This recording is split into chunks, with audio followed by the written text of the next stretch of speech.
With a sharp smile, he took a bite.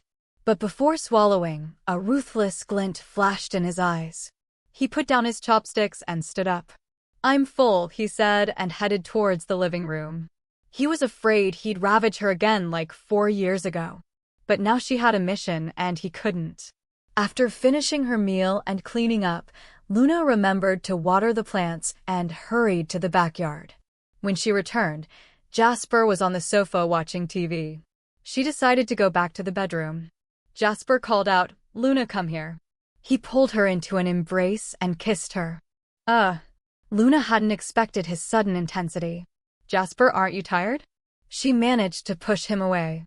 Jasper kissed her neck and ripped open her shirt buttons. He buried his face in her chest and asked, jealous. Luna trembled but smiled coldly and remained silent. His wet kisses and large hands covered her breasts. He pinned her to the sofa and thrust in without hesitation. "No, you're not wearing a condom, get out," Luna reminded him. But Jasper instead lifted her legs. Luna clenched her fists tightly, her eyes filled with coldness and despair. This man. The next morning, when Luna woke up, Jasper was at the table eating breakfast. Luna sat opposite him. She said indifferently, "Mr. Jasper, I don't have morning plans, you can go to the company later." After some time, Jasper said, "I'll pick you up for lunch." Oh. Luna wondered what he was up to. Just as she got off work, the man called. "Come down quickly, I'm downstairs at the company." Before she could respond, he hung up. Inside the car, Jasper opened the back door and said, "You drive." Luna was stunned but nodded and got into the driver's seat. "Go to the entertainment company, pick someone up first." Jasper gave the order. Luna recognized the company. When she arrived, it wasn't Miss Stella but another movie star. Luna wasn't surprised. A cold smile curled her lips. Picking the woman up seemed to be to humiliate her. "Mr. Jasper, could you tell me how to get here?" she asked again. Before Jasper could speak, the woman asked, "Mr. Jasper, is this your new driver?" Luna stared at the man in the rear view mirror. The man said, "To the Green Hotel."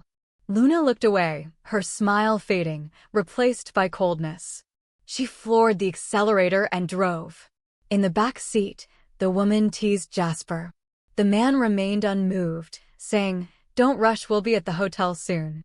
No matter how the woman struggled, Luna remained unfazed, her gaze on the road. She slammed on the brakes, and the car stopped in front of the hotel. "Mr. Jasper, we've arrived." Because of the sudden brake, the woman in the back seat was almost hit. Jasper said, "Get out, let's go eat first." Luna said she had work at the company and would go back first. She told him to have the driver pick him up. Jasper followed her out of the car. "I said let's eat together." His words carried overwhelming pressure. Luna met his eyes, a brief stubbornness appearing then vanishing. She nodded indifferently. Jasper stared at her and finally relaxed his gaze, smiling. He wanted to humiliate her. It was the most agonizing meal Luna had ever eaten. The woman was seductive, constantly teasing the man. The large table was full of food, but Luna had no appetite. She had to remain calm while watching them flirt. Once again, she felt utterly devoid of freedom. When would she be free? When would he let her go? After the meal, the couple headed towards the hotel, and Luna was finally free. Watching them go, a pain shot through her eye. Under the sun, her tall figure was lonely. With a bitter smile, she walked towards the black Bentley. Jasper had told her to drive his car home and that his driver would pick her up later. She had time. As the car drove towards the villa area, Luna noticed she was being followed. She needed to complete her mission quickly. At the next intersection, Luna smiled confidently. The car drifted, and the pursuing vehicle lost sight of it. After this incident, Luna returned home unharmed. For an angel, the name Jasper is a lifelong shackle. After returning home, Luna decided to cook another meal. She was hungry. Being alone was more comfortable. After finishing her meal, it was 1:15 p.m., and lunch break ended at 2 p.m. She had to take the bus back to the company. Just as she reached the gate, she saw a black van. Uncle Leo, the driver, got out and said he was sent by Jasper. Uncle Leo was a mature and steady man. Luna asked how long he had been there, and he said just arrived. Luna felt relieved. In the car, she sat in the passenger seat, looking out the window. The car stopped at the Greentree Hotel. Uncle Leo said Jasper wanted her to come up and pick him up. Uncle Leo gave her a paper bag with an Armani suit. Luna took it and got out of the car. Remembering the room number, Luna headed for the elevator. Her high heels clicked on the marble floor. Knock, knock, knock. Luna knocked on the door. The man opened it wide and gestured for her to come in. Mr. Jasper, here's the suit you requested. If there's nothing else, I'll be going now. Luna handed him the bag. Unexpectedly, her wrist was grabbed. Change it for me. Luna knew it but reluctantly complied. Jasper removed his bathrobe and stood before Luna. This scene reminded Luna of their second meeting. Years ago, he was her benefactor with a mysterious aura. Now, he was a devil, his smile sending shivers down her spine. Jasper, those words had become her lifelong shackles. In the blink of an eye, Luna had been in H City for a full month. Spring had arrived, and the weather was no longer chilly, but rather warm. Only the nights remained cool, especially on rainy nights. The rain wasn't heavy, but it slowly drew away the warmth from the air.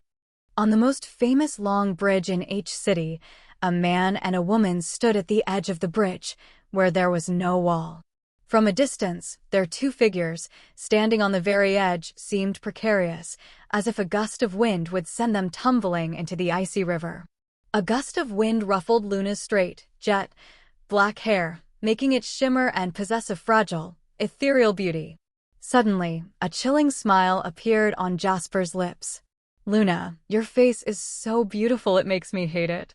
But sometimes, I'm actually grateful for it. Luna stared intently at him, her gaze unwavering, defiant. Beneath that defiantness lay a hint of despair. A cold smile slowly crept onto her face. Jasper's smile deepened as his fingers traced her breathtakingly beautiful face. Then suddenly he pulled Luna's head into a deep kiss. This kiss was domineering but short-lived, ending quickly. Die. Those three words echoed in Luna's ears as they parted. With a gentle push, he ruthlessly shoved her off the bridge. The wind ruffled his bangs, revealing a deep, unfathomable gaze beneath. His sharply defined profile exuded a profound coldness and resolute determination. The bridge was far from the river. From a distance, Luna's slender figure resembled a leaf, fragile and utterly hopeless. Finally, the sound of her falling into the water reached Jasper's ears on the bridge. The sharp sound echoed through the long night, becoming soft and faint. Splash! Her world, however, crumbled. Because it was late at night and had rained, the river water was still very cold. As Luna was tightly enveloped by that icy touch, she felt something churning in her stomach, followed by her other internal organs protesting painfully. The cold and pain made her eyes well up with tears, which immediately flowed into the river. She knew she wouldn't die. She knew it was all for that mission, but at this moment, her hatred for that man still erupted uncontrollably. Jasper, one day, I will repay you tenfold for everything you've done to me. On the bridge, Jasper heard the splash and smiled with satisfaction, then turned around without hesitation and left resolutely. A black minivan was parked on the other side of the bridge. He walked straight to it and got in. After waiting for a while, suddenly a blinding light illuminated the small space inside the car, illuminating this sleepless night. Good, it's here. It seemed another car had driven onto the bridge, stopping not far behind the van. A middle-aged man in a suit rushed out, frantically shouting at the river. Luna. Luna. The dark river offered no response. Finally, the man removed his suit jacket and jumped into the icy water without hesitation. Inside the car, Jasper watched silently, a triumphant smile on his face. Luna, you really are something else. No wonder you're a bitch's daughter. Uncle Leo, let's go. His smile vanished, replaced by indifference, his deep, dark eyes devoid of warmth. He simply gave the order. It was a sleepless night, filled with darkness and despair. A sleepless night, dense and deep. They drove for an unknown amount of time, until they seemed to have reached the outskirts of the city, a very remote place. The moonlight, however, grew cold, making the night less pitch black. In front of a simple, square warehouse, numerous vehicles were parked, mostly vans, with a black business van parked to one side. On the other side, a red Ferrari was parked. All the car lights were on, but the people inside were nowhere to be seen. In this remote and empty location, under the cold, bright moonlight, the warehouse looked somewhat eerie. After an unknown amount of time, the sound of an engine broke the silence. Another car arrived, and as soon as it stopped, a soaking wet man rushed out, the same man who had jumped into the river to rescue Luna.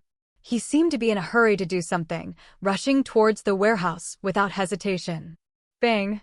The door was violently pushed open, the sharp sound piercing the sky.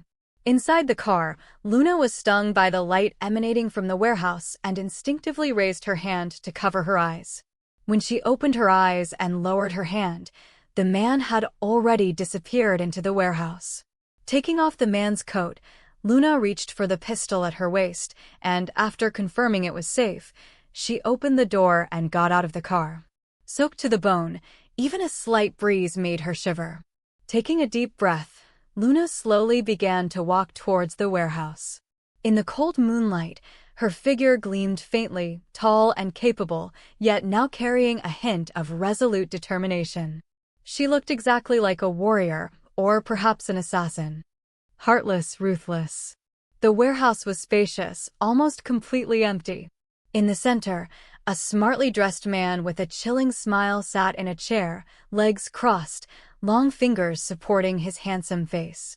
His posture was languid, yet his aura was incredibly powerful. Beside him stood 2 rows of bodyguards, all dressed in suits and wearing sunglasses, standing respectfully and stiffly. Seeing the middle, aged man glaring angrily at him, he remained calm and simply said, "Mr. Elliot, you've arrived? Jasper, is this your trap?" The middle, aged man asked furiously, ignoring all questions. Seeing the cars parked outside the warehouse and the scene inside, he knew he had fallen into the trap of this cunning young man, yet he was fearless for the sake of that woman. "Mr. Elliot, you have a good eye. So you should have guessed who that woman is by now, right?" Jasper smiled, his smile growing increasingly cunning as he looked behind the middle, aged man.